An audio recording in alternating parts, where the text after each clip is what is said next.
Hello mga farmland. Magandang hapon po sa ating lahat. Andito po ako sa Paete, Laguna. Ito po ay dito po sa bundok ng Paete. So ang property po, ito po ay 1 hectare. Titulado din po ito. Matured CLOA title po itong titulo na to. So ang property ay hanggang doon sa may nara na yan. Yan, nandyan po yung mohon. At yan po ang boundary, ang ilog. So tuloy po doon ang property. Yan. Yan po yung ilog ng papatahan. So may nakatubog na niyog.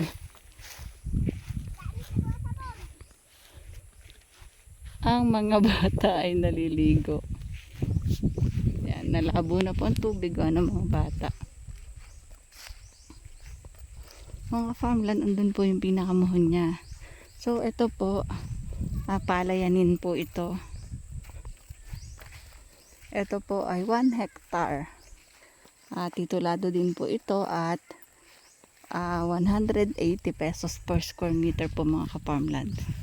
So ipapakita ko po sa inyo yung pinaka boundary ng property, yung tubig. So kung magtataniman po, hindi po problema yung tubig. Kasi meron po siyang source ng tubig. Kaya lang po malabo yung tubig kasi yun nga, merong mga batang naglalangoy doon sa kabila. Yan. Ito po ay flat and slope ang property.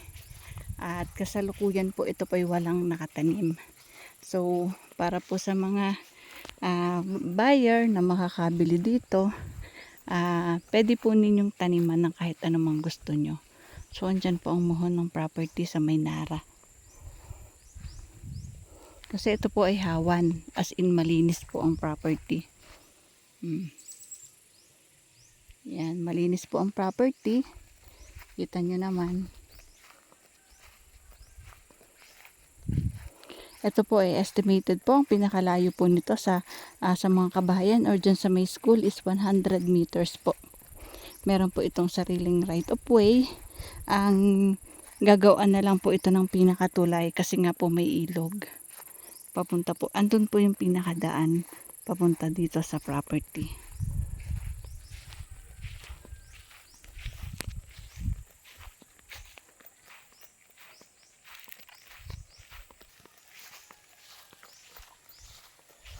Ayan po, kung makikita nyo, patag ang property. Ayan po yung ilog.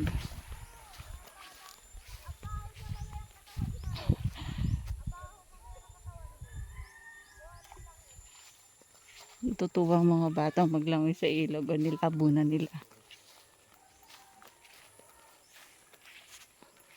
Yan po. Meron pong mangga, may langka. So yan, patag na patag ang property at napapalibutan nga po ito ng ilog. Ang ilog po ng papatahan.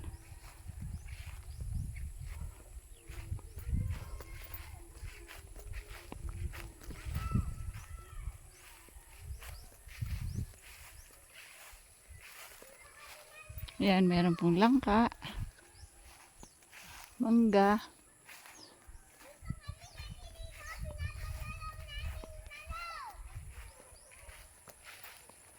Nandun po yung pinaka right of way niya papunta dito sa property.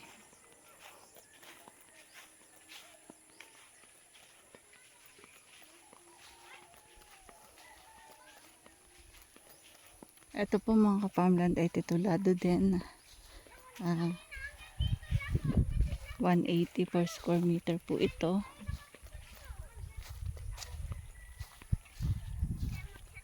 Yan po yung boundary ng property, ang ilog.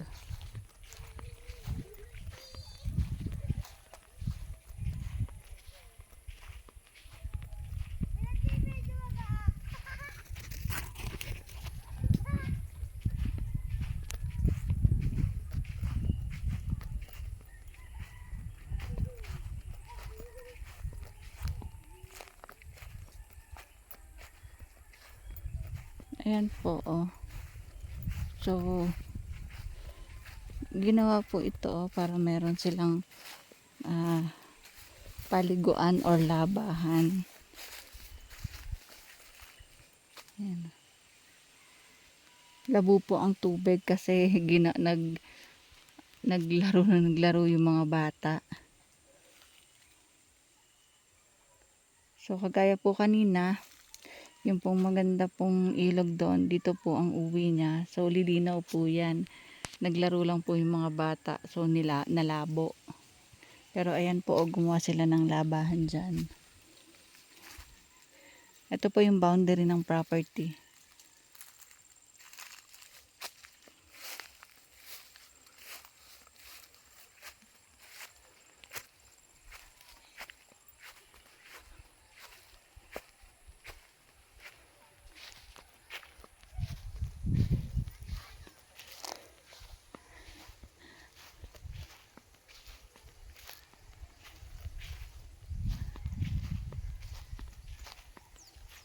Ayan, mga farmland, patag na patag ang property.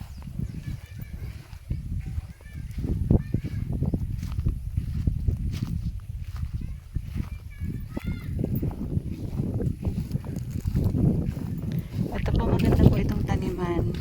Kung ano man pong gusto nyong itanim dito, kung gusto nyo po pinya, gawin nyo pong bakasyunan, tamnan nyo din po ng mga niyog na dwarf, mangustin, lansones, rambutan, or kung ano man pong fruit bearing trees ang nais nyong itanim dito. Kasi ang bayan po ng Paete, isa din po sa malamig na lugar.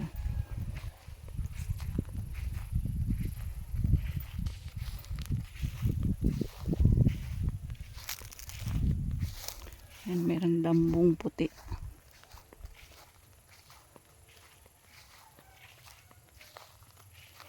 Ito po mga farmland, creek pa din, ay ilog, hindi creek. Ilog pa rin po yan. So, pag ganito halimbawa, ganito kainit ang panahon, pwede nyo pong i-water pump kung may taniman itong kaparangan na ito, kung may itataniman kayo. Pwede nyo pong i-water pump ang tubig dyan. So, pang support po, para po madilig yung mga kung ano mga itatanim na uri ng halaman or prutas. Kasi po sa init po ng panahon ngayon, hindi po pwedeng walang nakasuporta na tubig. Yan, ito po, kasama pa po ito sa property. At mga farmland, ito hindi naman ito nalubog. So, ito nga po yung ilog.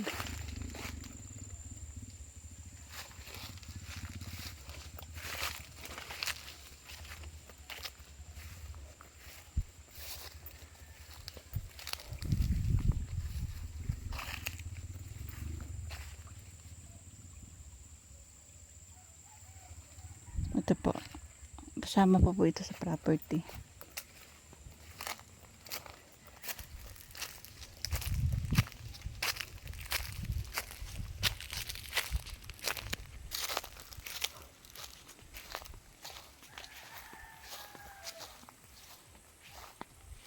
Patag po ang property at may bahagya lang pong pagka-slope.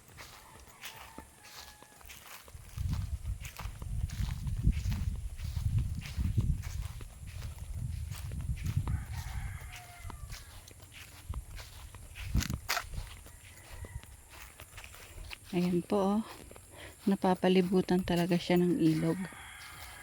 At ito nga po ay wala pong tanim.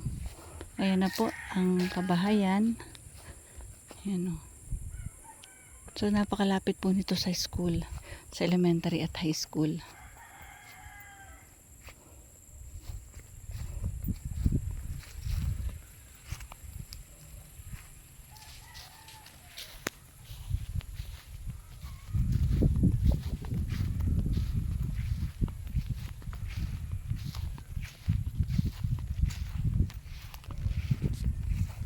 Yan, kung makikita nyo, ganda ng property. Tapos nandun na po yung pinakadaan.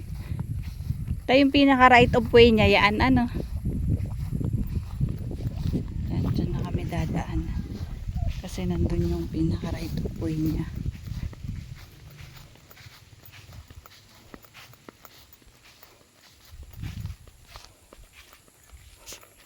Pakita ko, ito po, ayan na po yung community.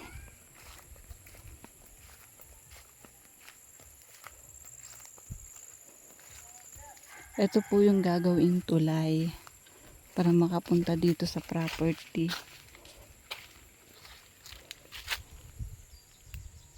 Kasi ayan po yung ilog.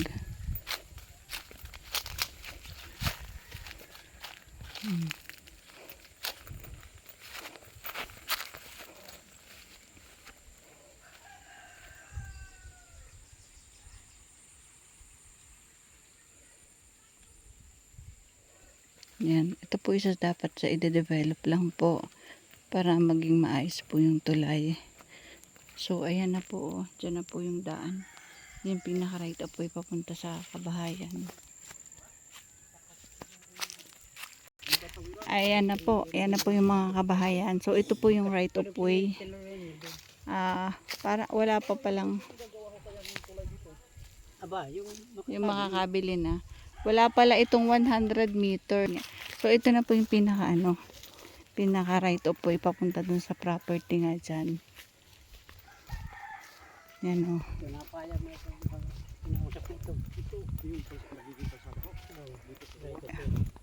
Ito na po yung right of way kasi nag-donate na po sila ng pinaka right of way dito.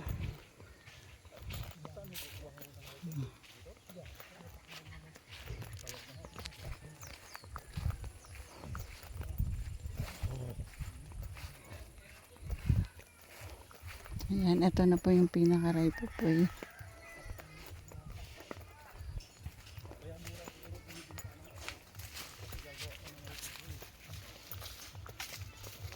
Ayan po mga farmland.